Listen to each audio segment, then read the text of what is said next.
ॐ ब्रह्मानन्दं परं सुखदं केवलं ज्ञानमूर्तिं द्वन्द्वातीतं त्रिगुणरहितं तत्समस्यादिलक्ष्यम् एकं नित्यं विमलमचलं सर्वधी साक्षीभूतं भावातीतं गगनसदृशं सद्गुरुं तं नमामि। ॐ गुरुब्रह्मा गुरुविष्णु गुरुदेवो महेश्वरः गुरु साक्षात् परब्रह्म तस्मै श्री गुरुवे नमः। ध्यानमूलं गुरुमूर्ति पूजामूलं गुरुपदं मन्त्रमूलं गुरुर्वाक्यं मोक्षमूलं गुरुकृपा। सद्गुरु भगवान की जय, स्वामी जी महाराज की जय, शिवोहम। Today we are taking the 59th stanza of chapter 18 Srimad Bhagavad Gita. In this stanza, the Sadguru is telling the powerfulness of the nature and compulsion of the karmas, and nobody can leave the karmas. Yad ahankaramashrityah na yosaye iti manyase मिथ्येष व्यवसायस्ते प्रकृतिस्त्वां नियोक्ष्यति प्रकृतिस्त्वां नियोक्ष्यति। यत् अहंकारम् आश्रित्य न योत्स्ये इति मन्यसे मिथ्या एषः व्यवसायः ते प्रकृतिः त्वां नियोक्ष्यति। और and yet if you ahankaram by the ego ashrita, taking the shelter of the ego, iti this manyase, you are supposing that na yosaye, I will not do the battle, I will not fight in the battle. Te, yours, esha, this, vyavasaya, decision, mithya, it means false. Yatah, because yours, prakriti, nature, tvam, to you, niyokshayati, will be involve you by the forcefulness in this battle. If you will take the shelter of your ego and you supposing that I will not fight in the battle,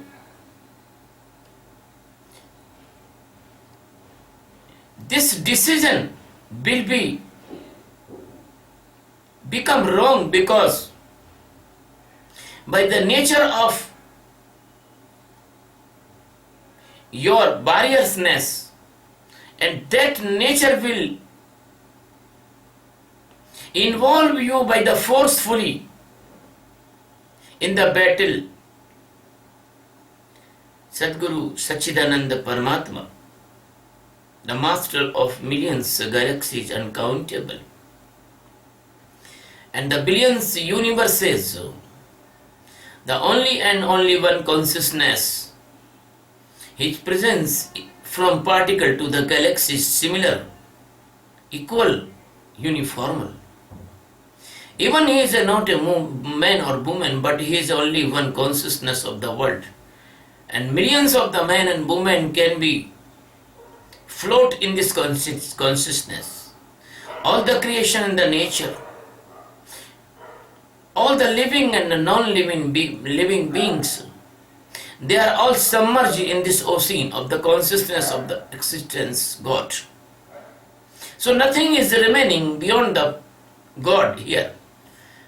Everything is in the God, but nobody can know that presence of the God. Only the enlightened person can know the presence of the God. So now the God existence, as his nature always, he comes in the form of the master every time. If you do not believe, you not believe. That is not question of the believing, and that is not question of compulsion that the Guru give you that believance. That is not the Guru's compulsion. If you are seeker, then you can believe. If you are lover of the God, then you can believe. So the person, they do not believe in the Gurus, or the person, they do not believe in the God or existence or Bhagwan, so God will not come to you. Please believe me, I am God. That is the automatic cycle of the nature. The person, they are not coming near the God, the nature catch them and take away. As you know, if a big prestige person like a prime minister, minister and president, the many persons want to meet them, but the person they choose, they allow them to come in, and other person, the police forcefully take away them, and they are pushed away. So the same example in this Samaya. If you are real lover or seeker of the God, then God will be permit you to come near the God and transformation. But if you having some desires of the world and you coming to near the Sadguru for any type of desire, then you cannot stay there, and the nature will catch you and took you away. My dear friend, the Krishna is the greatest master, and he knows the teaching must be by all dimensional for the seekers. So he is telling to the Arjun, if you do not fight by the cause of your ego, because your mind creating a rigidness that I will not fight. If your mind will create this rigidness that I will not fight, and if you do not hear me, and if you hear your ego, then what will be happen? Then you will be forcefully involved by the nature, because internal side, the nature, the Maya is presence, and that ego, when the hurt, and then your ego will hurt, then you will fight. So you cannot escape by the battle. My dear Arjun, this is ego which is becoming your guide, your philosopher, your godfather. This is ego, has no presence. This ego is only the projection of your mind and the hypothetical baseless thing. But even you or anyone, suppose that ego is true and come in the conspiracy of the ego and take any type of rigidness, but he do not know. His thinking is false and fake because he has no power to fight the stream of the Maya or stream of the nature. Nobody can fight with the stream of the nature. If you can fight, then how you are getting old, and how your teeth is falling, and how your hair is turning white, and why your muscles going to peak in the old age. So you cannot do anything, but you think you have ego. The nature is very powerful. The nature will involve you in the karmas by the forcefulness. When a person feels the hunger, he searches the food anyhow. When a person feels the thirst, he searches the water anyhow. When a person feels the sleep, his eyes close automatically. And if he do not want to sleep, he cannot fight with the sleep. He can fall down on the earth and sleep on the earth, even no bed. So my dear friend, try to understand. You are helpless in front of the nature. This stanza, this verse has the very, very close, very, very deep, very, very secret, meaningful. The God is describing in front of his dearest lover or seeker, Arjun. It is very natural thing that a disciple has his ego and he do not ready to accept the Guru's verdict as it is. He do not want to obey the Guru's orders because the ego is coming between the Gurus and disciples. Between ego standing there. But the disciple do not know which is he understanding ego, that is not ego. That is the projection of the Maya. And that is not his friend, that is his very biggest enemy, but he is behaved like a friend. So the person think that ego is near and dear thing of his life. But ego is a great enemy. He make the enmity when he snatch all the chance. He waste all the chance of liberation. But when the nature bite the seeker with their painful effects different type, then after he admire, after he think that the Sadguru was right and he was wrong, but sometime there is very, very late. Maybe he go away from Sadguru very far. Maybe Sadguru push him out from his circle. Maybe he is not able to understand or do any meditation because his body is not allowed to do the meditation. His body become unable, very, very near to expire. So the ego is played his role and success in his role against the seeker. So the Sadguru is telling to the Arjun, don't become in ego and don't be think this rigidness that you will not fight. You will fight by the compulsion. When your enemy will shoot the arrows on your body, and then you will not die, you will save your life and then you will fight. Your enemy in this life of the seeking, they are the mind, intellect and ego and various type of your dilemmas and misunderstanding in your day-to-day problems, and the world will hurt, society will hurt, family will hurt to you.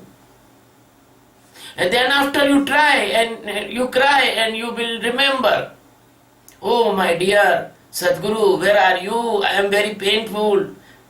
Help me, please help me. Before you kicked by the Maya, before you kicked by the wrong persons, demonic persons, before you kicked by your lovers and dears and nears, you must be aware. Otherwise, you thinking that this is your dear, this is your near, but you do not know. They are not your dears and nears. They are all the puppet of the nature. They are all the puppet of the Maya.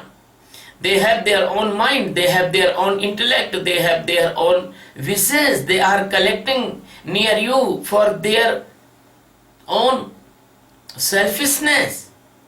And if they feel that their prophets, their selfishness is killing, then they will kick you, then they will punish you, then they will give you pain, then they will disgrace you.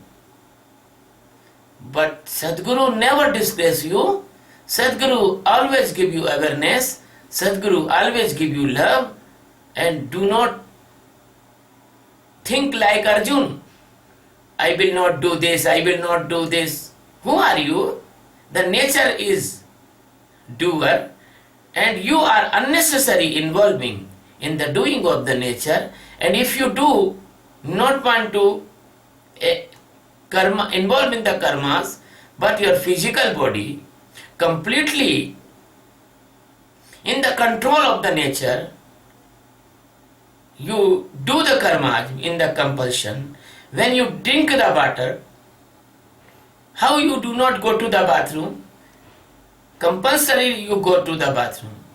When you take the food, after say 7, 8, 10 hours, you have to go for washroom. You cannot close your excretory functions. You not stop your breath. You cannot stop your mind. You cannot stop your thirst.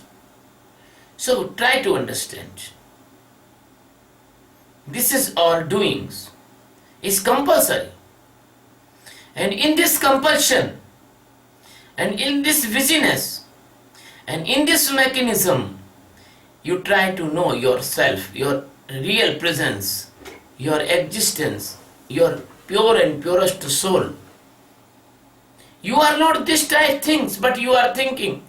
You are this because the ego is the connecting links.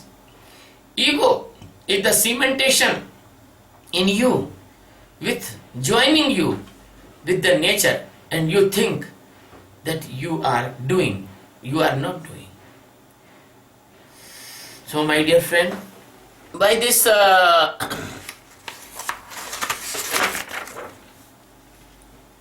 by this type of mesmerism of Maya,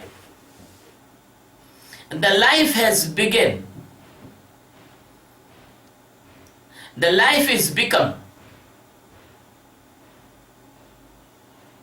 the creativity of the nature. And that is the false creativity in the relativeness of Atma, the soul. You cannot fight with the nature, because the nature has a mesmerism power, and every jiva has this effect in his brain, because the jiva has feel unnecessary thoughts, unnecessary worries, unnecessary characters which has not related with the jiva,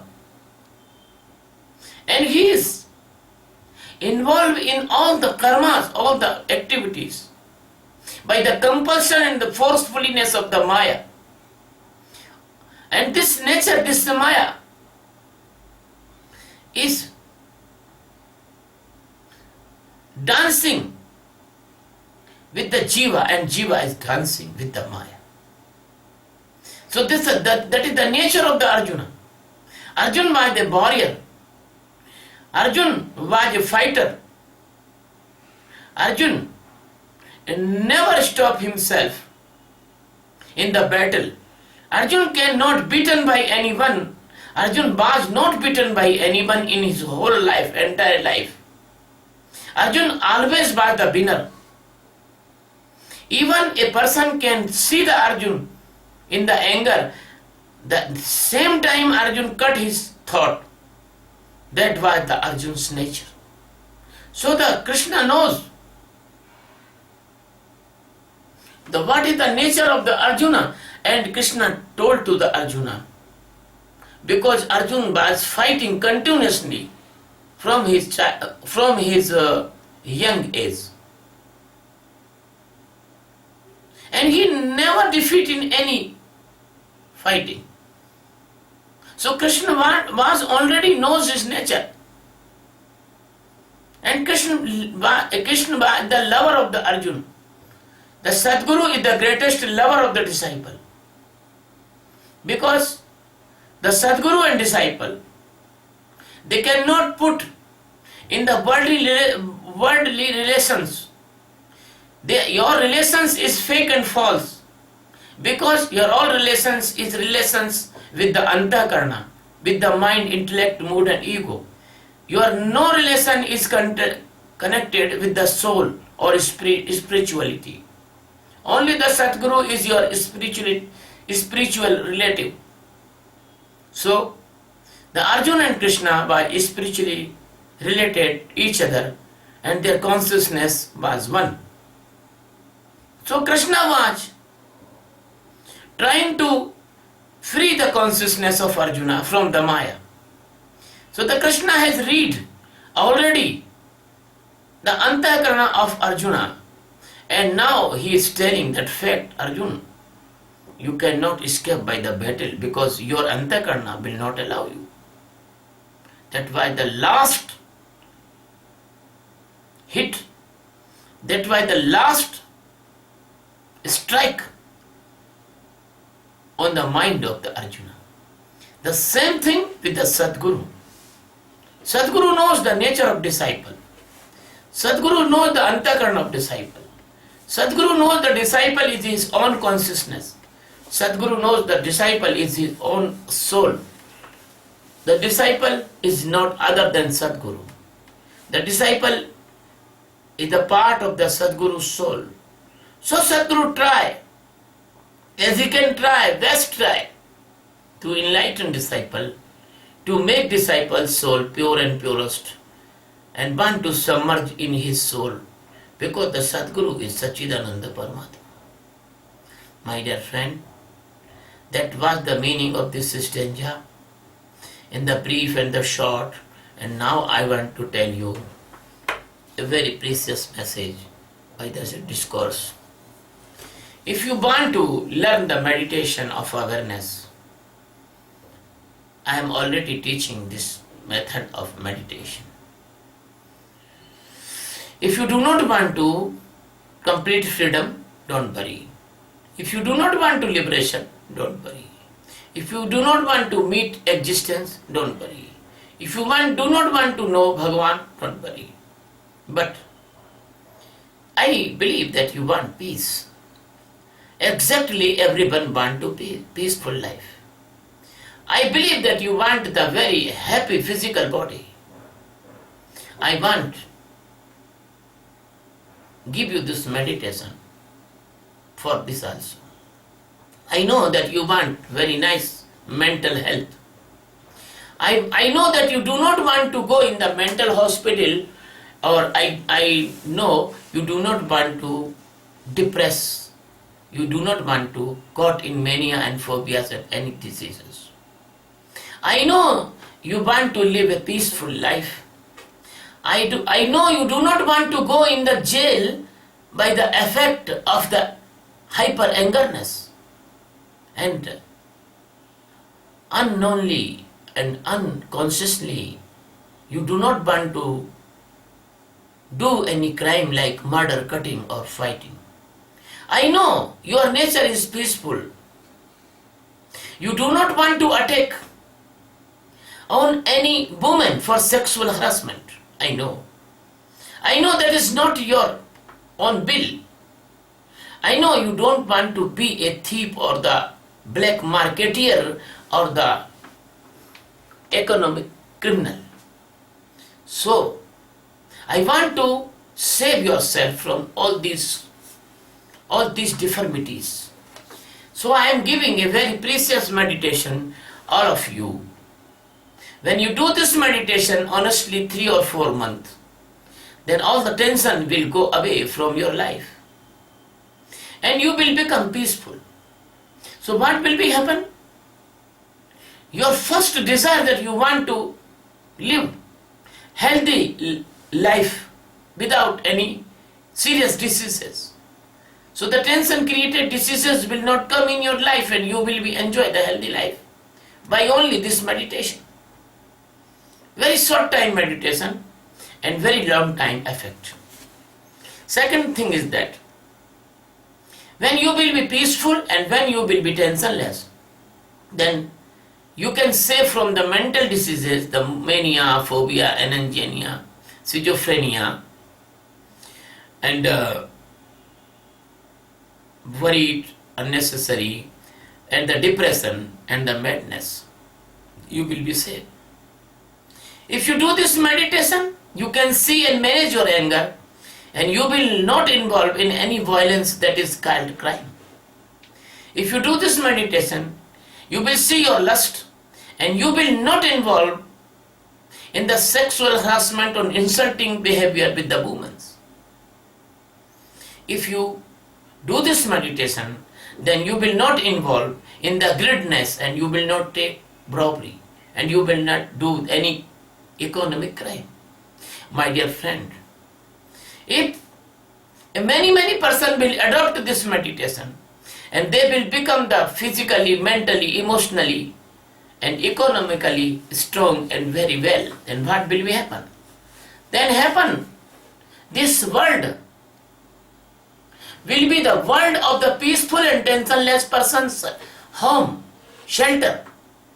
And when the maximum person is physically good, mentally good, emotionally good, economically good, then they will be think about those persons, they are poor, they are needy, they have no food, they have no shelter, they have no cloth, they have no education. And they will involve their energy in the welfare of this earth. And when we do not involve in the crime with the woman, our mother, sister, child, our our female child, our family, that will be safe and secure, safety and security, give the development of the personalities. So our family members, they will be very good developed, and our families will become the garden of the blossom flowers. And then the family will make a very good society, and society will make the good nations, and the nations between very nice understanding, they will not fight for meaningless purpose. And there is no huge army and no huge army expenditure. Then what will be happen? We will only save ourselves from the devils and rascals. They are very few. So my dear friend, believe me, the good person in earth in the big number and bad person in earth is very small number. But we are always puzzled with the bad persons because we are not living in the consciousness. We are living unconsciousness and separate. When we will all conscious, we will all well organized, and we can make this earth like a good family, a very loving, prosperous, mutual understanding family, our world. My dear friend, this meditation is non-religious meditation. This is the spiritual meditation and the gift for you, the spiritual science. And everybody can accept this meditation. Even he is belonging in any religion, any caste, any creed, any nation. My dear friend, We make a mission. The name of mission is World Peace by Meditation. Please join our mission and learn this meditation of awareness and spread this meditation all over the world. Be the teachers and the masters of this meditation. I am with you. You are with me. We are one consciousness. We are one love. Thank you very much.